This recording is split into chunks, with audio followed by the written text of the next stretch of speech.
Notary paper پر مکانات اور جائیدادیں رکھنے والے افراد کے لیے ایک خوشخبری۔ ایسی جائیدادوں کو رجسٹریشن کرنے تلنگانہ حکومت کا اہم فیصلہ۔ تلنگانہ شہری علاقوں میں عوام کی بڑی تعداد نے کئی اراضیات، مکانات اور دوسری جائیدادیں جو خریدی تھی ان کا رجسٹریشن نہیں کروایا تھا، اور یہ تمام جائیدادیں نوٹری پیپر پر خریدی گئی تھی۔ ان کے لیے یہ ایک سنہری موقع ہے۔ جناب اکبر الدین اویسی، قائد مجلس مقننہ پارٹی کی مسلسل جدوجہد اور بارہا مطالبے کے بعد بالآخر ریاستی حکومت نے شہری علاقوں میں نوٹرائز دستاویزات کی جائیدادوں کے رجسٹریشن اور ریگولائزیشن کے لیے حکومت نے GO نمبر 84 جاری کرتے ہوئے شہری علاقوں میں غیر زرعی نوٹرائز جائیدادوں کے رجسٹریشن اور ریگولائزیشن کے سلسلے میں رہنمایانہ ہدایات جاری کی ہے۔ حکومت کے اس اقدام سے ہزاروں ایسے افراد جن کی جائیدادیں، مکانات نوٹرائز دستاویزات پر ہیں، انہیں راحت ملے گی۔ قائد مجلس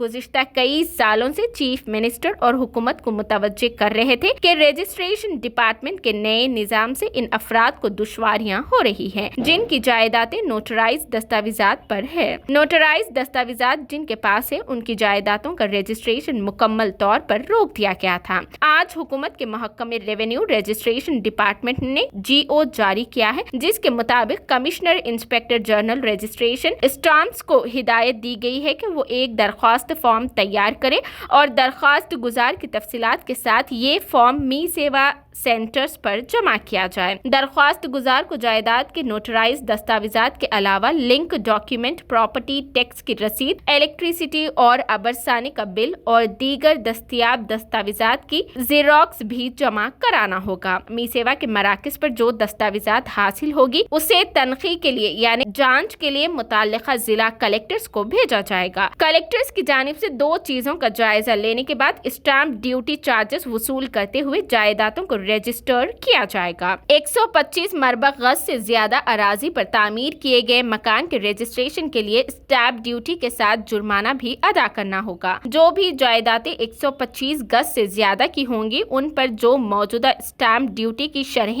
وہی عائد کی جائے گی۔ 3000 گز سے زائد کی جائیدادوں کے رجسٹریشن کے لیے اس زمرے کے تحت درخواستیں داخل نہیں کی جا سکے گی۔ 3 ماہ یعنی اگست، سپتمبر اور اکتوبر تک ہی نوٹرائز جائیداد رکھنے والے درخواست گزار رجسٹریشن کے لیے اپنی درخواستیں داخل کر سکتے ہیں۔